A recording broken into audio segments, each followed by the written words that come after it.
Hey guys, this is Paul from Smart Easy DIY. Welcome to episode 7 of Building My Garage. So today I'm going to continue on with forming up the monoslab footers and getting this ready for gravel. So let's get started. Now where we left off last time, we had to do plumbing before we could finish these footers, but now that we got the plumbing taken care of in the last video, now we can continue on with getting these footers formed up. I had to stop and get this in before I finished forming up the foundation.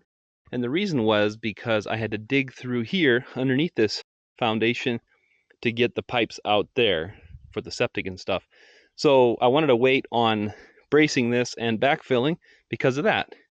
So here I'm just going to show you a little bit what I'm doing and what I'm thinking. Now you can rent these metal adjustable braces, and that might be something you want to consider if you don't have a bunch of scraps laying around. I had a bunch of 2x4 scraps left over from a job site that I hauled home that nobody else wanted. And they're actually coming in really handy for this. So here's what I'm thinking. My thought is, if I put the stake behind it, this should help. Now, concrete has a tremendous force behind it, so you want to really think about that. Concrete has a lot more pressure than what you think it does, really. And so you want to over-prepare, is my thinking. So what my plan is, I put the stake behind it because I think it'll have better resistance that way. And I lined it up, and this is a trick, but you can use a vice grips like this and turn the stake even once it's down there, and you can get it in position if you need to as far as getting your screw in there. So what I did is I got it down just to where the screw will go in like this, so it doesn't come out the top, it doesn't go out the bottom, and you can fine tune it with the sled, get it up and down since they have holes all the way around. And then what I did is I put 2 screws in the top for now. So most of them I put in this strong back board here, the Whaler board. And so this is an example of that. This is just an N1. There was a rock over there, so I couldn't get anything in there. This is an example of that. And if you let it run long, which this one was a little bit long, actually that's from this one, but you can just cut it off later. And this is going to stick up a little bit for them screeding off, but I know I've seen a lot of different people that do it where there's stuff in the way and they can work around it, so I think that's going to be okay. So originally I was going to go every 8 feet and do one there because I didn't want to buy more stakes, but so I got to thinking about it. Like I said, concrete has a lot of pressure outward, and even though I'm going to dump all this gravel against the outside, that's going to help a lot because that's going to hold that concrete back. But I also am thinking every 4 feet I'm going to do these, so that might be overkill. Hopefully it's not too much in the way for the concrete guys, but I'd rather overkill than have a problem. So that's what I'm thinking of doing. Just kind of was going to show you the process a little bit. So now, I don't know if you've noticed something, but it's actually time for removing my string lines. They've been my faithful string line holders, the corner boards here, batter boards, different people call them different things, is I move the strings in now. So I had enough stakes. I got most of the sides in every 8 feet or so I know the corners are right on. So now I move the strings into the corners right here so I can straighten it final with that because I need these stakes for one thing, and I need the room to drive around here to put the gravel in. So I decided I'm at a point I can now remove my trusty old string lines, put them over here, and cut them a little shorter. Okay, so now that I have these things set up every 4 feet, I'm going to go along. Since I transferred my string line to here now, I'm going to straighten this wall out because this is the only one I didn't get to. So what I'm going to do, instead of going every 4 feet to set them up permanently right now, I'm going to go every 8 feet to put them up. Then I'm going to come back and put them in every 4 feet. So I like to set them on here, and if you do end up getting it a little too long, like I said, you can always cut them off. These are the extra long stakes, so they might stick up a little too far. Then I like to put the screw in right here, kind of where these two meet, so it has some good solid place to grab. And see where my string is right here? I like to bring this in so it's in not quite an eighth, but to kind of build in some tension for pushing out. So like that, if the wind's not blowing, that's really good right there. Oh, mosquito. So yeah, right there should be good.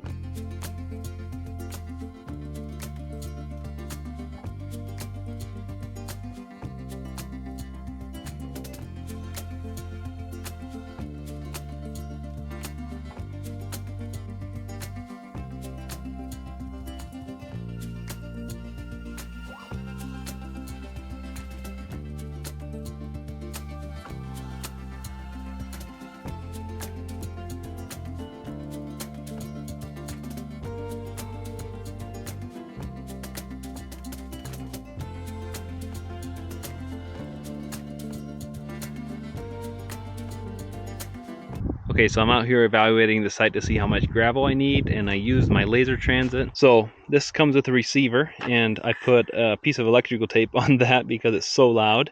Even on the lowest setting, you can easily hear it with that on there. So that's just a little trick if you want to do that. I know I don't have this turned on right now, but what I did is I got the top of my footers on the side there, the top of my form boards, the elevation, and then I had to calculate. So I need 4 inches for the concrete. This is in the middle of the slab, not the edge there, the footer. I need 4 inches for thickness of the concrete, and then my foam is 2.5 inches. I'm going to figure at least a 1/2 inch for compaction. So I needed to adjust my transit here, my laser receiver, for 6 inches from the top of that. So that's how I determine how much I need. So I need about 3.5 inches on that end, and then it slopes gradually, and I need about 6 inches on this end. So I figured the average is about 5 inches. So it said I need 30 cubic yards, I believe. Each dump truck load is about 10, which I have a load back there. Then I have 2 loads delivered over there last night. So, but I am going to need some more in the footers here along the edge. So I'm probably going to need to get another load. So that's how I'm calculating how much to put in here.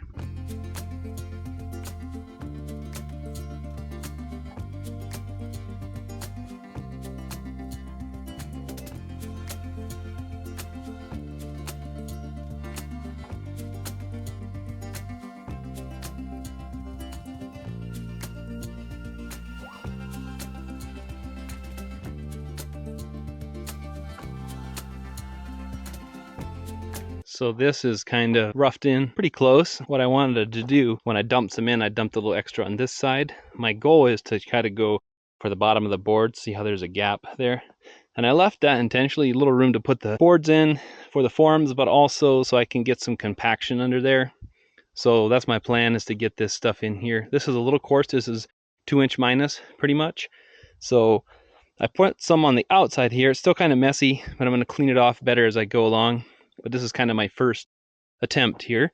So I wanted to have a bunch back here, so when the concrete's pushing out there, it has a lot of weight against it, so that'll hold it good. And this is going to be the top of the floor anyway, so I'm going to need that gravel out there to kind of slope this out here. I'm planning to add some all along here anyway to drive on and stuff, so a little extra won't hurt, and it'll only help to hold that concrete in place. I poured some extra in here, raked it off a little bit, so I'm planning to run the plate compactor along here. I'm kind of shooting for 16 to 18 inches wide on this part, and then I'm going to put in whatever I can all the way around. This is going to be a little harder on this side because I have to kind of come in at an angle and dump it like this, but I'll just get some inside and outside that way, trying not to get too much at a time and work my way down. The ends will be the easiest because they're fully accessible. On the sides, it's not going to be quite the case, but I'll do what I can with the room I got.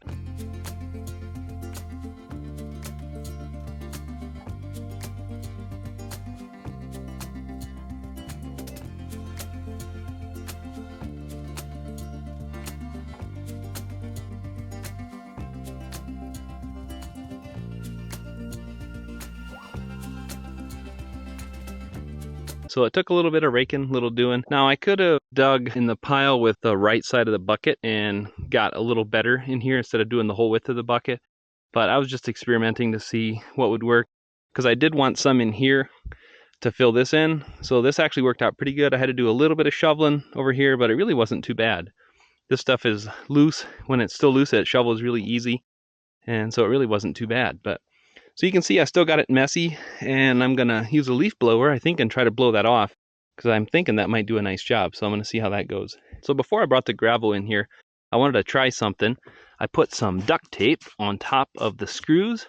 That way I'm hoping, since this is on top where it could get spillage from the concrete, I'm hoping that this will protect the screw heads, so I can just pull that off and get the screws out easy enough without digging concrete out of the heads. So that was just something I wanted to try. I did do a video over on Instagram about this when I was talking about it, when I was doing this, and this is going to come out a little later, which, by the way, if you don't follow me on Instagram, you can check it out at SmartEasyDIY, and you can follow me along on there. Sometimes I post behind the scenes stuff a little earlier than I do here on YouTube, and so you can follow me along on there, see a little bit about that. But anyway, what I was going to say, that video kind of got mixed comments about they think it takes too much time to do this. And actually, it really only took a few minutes, maybe 5-10 minutes, to tape all these 2x4s across here. Now, I just did the top, and I used Gorilla Tape, which is heavy duty.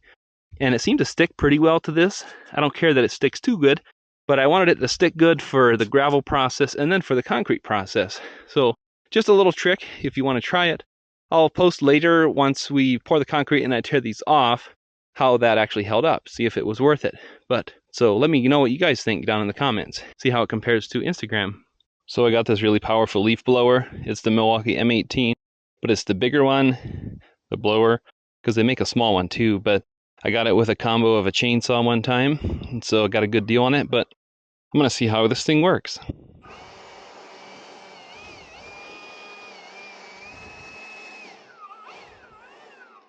So here where it's packed in,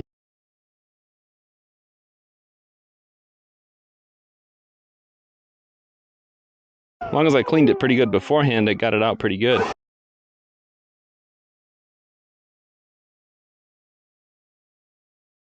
Okay, so I still need to finish backfilling my footers. I don't have these backfilled yet, but I got a conveyor truck coming tomorrow. I decided to do that after all for getting this leveled in. So what we're doing, I got these grade stakes here. They're just like 1.5 feet tall. I just decided to buy some because for 12 of them, I think it was like $6 or $7.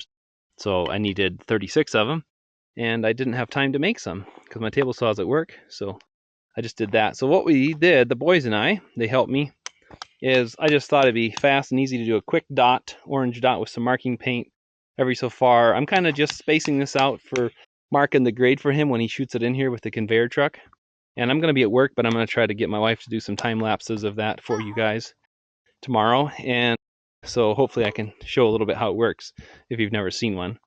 So we just roughly spaced these. I think it came out about 6 foot this way, 8 foot this way, or something like that. This should be close enough to get him pretty close. On the house over there, we ended up doing 4 feet apart just to get it really close. And he said that was nice, but it was almost too much. So I don't want to do too much. I'm just going to get it close. So that's kind of the idea. So we're going to pound these stakes in until they're secure. That's all. And it looks like boys have been busy already.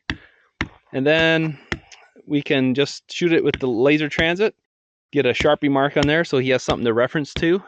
And that should help him for shooting this in here. Okay, so I got my laser transit set up over there. And I have my receiver right here. And what I did, again, to get the grade, now that we got all the stakes in here, is I shot the top of my forms all the way around to get the correct grade.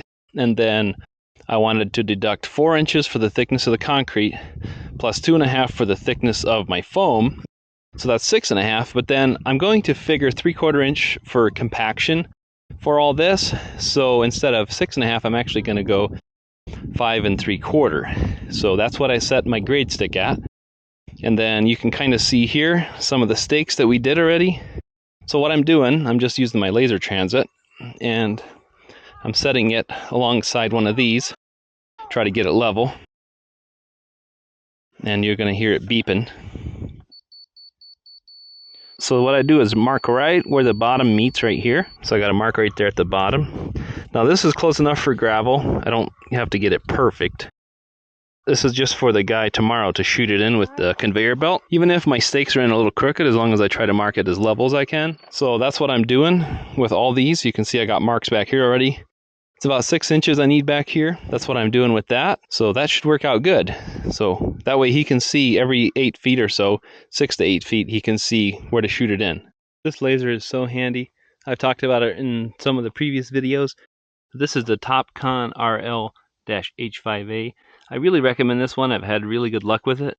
Super accurate. I really like it. It's pretty affordable compared to a lot of the other brands as well. Has really good reviews overall. So if you're interested, I'll include a link down in the video description below the video if you do want to get one yourself. I've really liked working with it. So that's just my personal opinion, but take what you want there. So I set it up and yeah, I got all my grades shot on all the stakes. You can probably see the black Sharpies. So I got them close as I could, close enough for gravel for this. For all this, I figured a 3/4 inch compaction pretty much. And I tried to mark on other things that I could, like the drains. I marked kind of on the sides there just to give a reference since it's kind of in between stakes. And over here on these pipes, I marked some references as well, just because I could. My Sharpie line isn't super straight there, but you get the idea. Yeah, so that's what I recommend doing. Anything you have to write on, might as well. So even if you're not going to use a conveyor truck like what I'm using, you could still put in grade stakes like this so you have something to reference to. And then you could pour pads, or, if you're doing a wheelbarrow, whatever you're doing, you could put a spot of gravel in there, and you could flatten it off. You could set up your laser, shoot it, and you wouldn't need stakes that way. You could just have piles of gravel every so far to reference off of. And then you could either screed in between them with 2x4s or something, or you can rake them and then check with the level in between. There's just a lot of different ways you can do it. Rake it out, So either way, you're looking at some work, but what I'm going to try to do is save a little time, not so much money, but a little time. And I'm hoping to be able to get this shot in with the conveyor truck and hopefully get it close, so I mostly just have to do some raking. So that is the goal. Well, I hope you enjoyed this video. So be on the lookout for the next video coming up, which will be getting the gravel in here. We're going to get a conveyor truck in here, and we're going to get gravel spread in here, get it all ready for concrete. But before we do concrete, then we also have to get ready to do radiant heat in the floor. So I'm going to be showing how to do the PEX tubing and the foam and everything like that. So stay tuned. All right, guys, thanks for watching.